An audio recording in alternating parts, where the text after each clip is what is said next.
My name is Alex Reed, and I'm here to talk to you about crisis communications. So I have read not one, but two books about crisis communication. And I can tell you that although they take a very different approach, one takes more kind of a textbook approach, the other takes more of sort of a novel or an editorial approach, they both come down with a very similar message. So I'm going to boil that down for you and explain it. And the best way I can do that is with one sentence, actually. And that is, own your message before someone else does. What do I mean by own? It's actually a patent-pending acronym that I just created called OWN for Opportunity, Right, and Now. I'm going to explain what I mean by this in just a minute, but first I kind of want to answer a question that maybe you're thinking to yourselves right now, which is, Alex, I don't work in the communications department for my company. I don't have a crisis. Why do I care about crisis communication? I'll tell you. Because it doesn't matter who you are. It doesn't matter who you work for, what you do in your life. There will be a crisis at some point. You could be the most powerful person in the world on the Republican side or on the Democratic side. You could be a celebrity in Hollywood. You could be the CEO of a multi-billion-dollar global corporation like the BP oil spill here, and you will still be affected by a crisis. And if you can't identify with any of these people, well, guess what? Crises affect your personal life as well.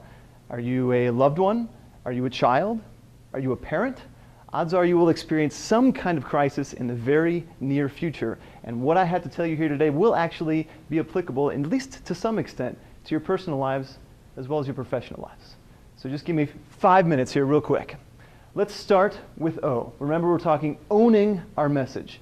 The O stands for opportunity. If you perceive a crisis as a threat, a very interesting thing happens to our minds. Threats innately mess with our brains. They initiate something called threat response. And as soon as threat response hits, our brains can't think critically anymore. Everything comes down to one question: fight or flight. Think about it.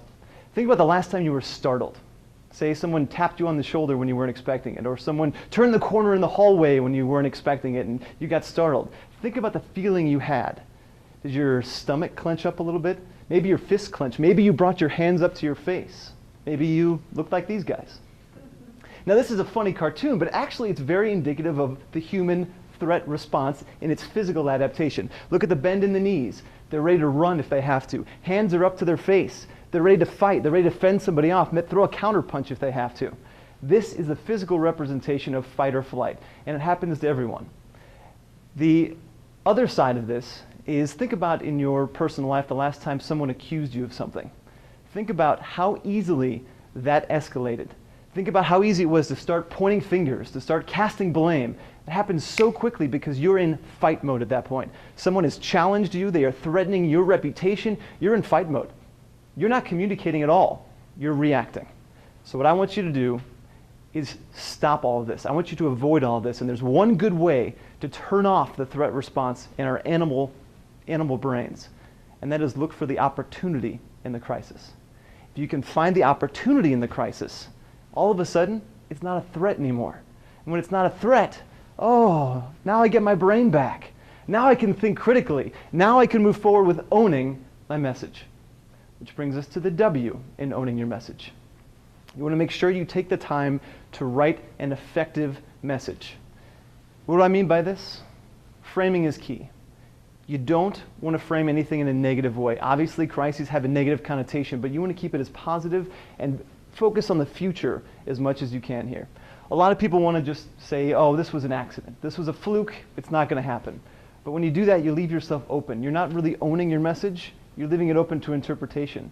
Say an employee from your company that just got fired wants to come forward and talk about how, we were so understaffed there, it wasn't a safe work environment.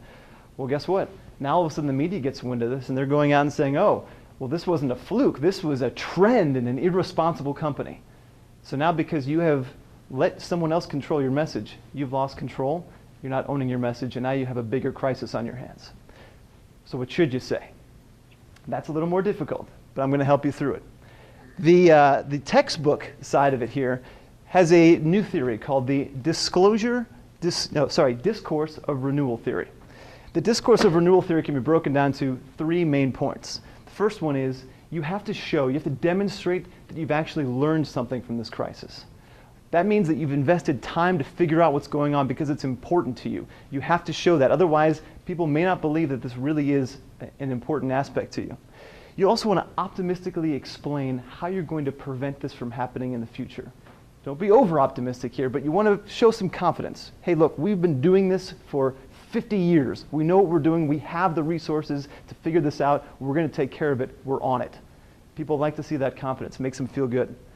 You also want to stress rebuilding rather than point fingers. Because again, if we're pointing fingers, we're back in the threat response. And that's going to initiate threat response from other people as well. So by focusing on rebuilding, you're focusing on the future. You're giving stakeholders or investors or the public a reason to hang on. Maybe they'll reserve judgment until after you've tried to fix the problem. So at least maybe they're not making that judgment right now. Which brings us to the N. Now. Don't wait. Do it right now. Because the more time you let pass, somebody else has an opportunity to come in and steal your message from you. If you're going to own it, you need to take care of it right now. If you're in control of your message, you have a much better chance of having a positive outcome. If you're in a wait and see kind of mode, somebody else can step in, take over your message. You don't know what it's going to be. Take control. So in close, own your message. Do it right now. I want you to make sure that you turn off that threat response. I want to make sure that you look optimistically towards the future. Don't cast blame. And I want to make sure you take care of it this very minute before somebody else does. Thank you very much. Oh, that's right. I intended to work on, I had kind of three sides. I wanted to work a little bit from the value side of kind of relating it to people, or I guess more of why is it impactful to you and what do you want to remember? So my question to you would be, what do you remember from this and how can you relate to it? Tim? You need to own your message.